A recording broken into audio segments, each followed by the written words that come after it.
कहा जाता है एक राजा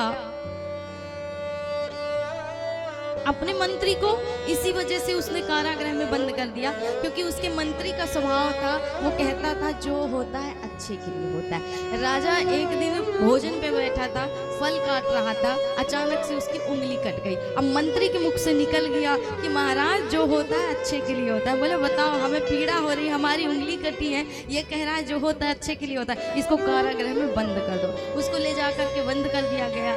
अब कुछ दिन के बाद राजा जब गया शिकार के लिए, तो कहते हैं उस समय राजा को शिकार तो नहीं मिला, लेकिन परिश्रमित होकर के एक वृक्ष के नीचे सो गया।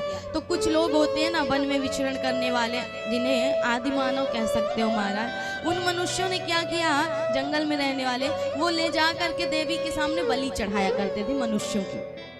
तो महाराज उन्हीं राजा को उठाया और ले जा करके अपने जो मुखिया थे उनको दे दिया और कहा इसी की आज बलि चढ़ेगी।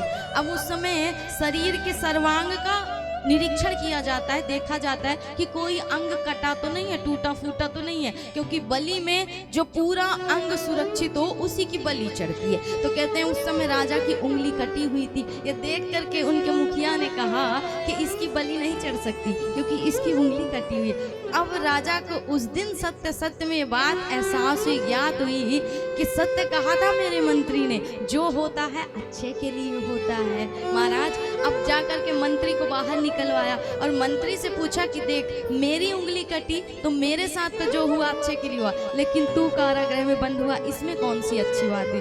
कहा महाराज देखो उंगली आपकी कटी थी, बलि आपकी नहीं चढ़ी, अगर मैं कारागृह में न होता तो मैं आपके साथ होता तो मेरी बलि चढ़ जाती ना। इसलिए जो होता है जीवन में अच्छे के लिए होता है महाराज, और ईश्वर कभी गलत नहीं करता है, बस हम समझ नहीं पाते, हम उस चीज को जान नहीं पाते।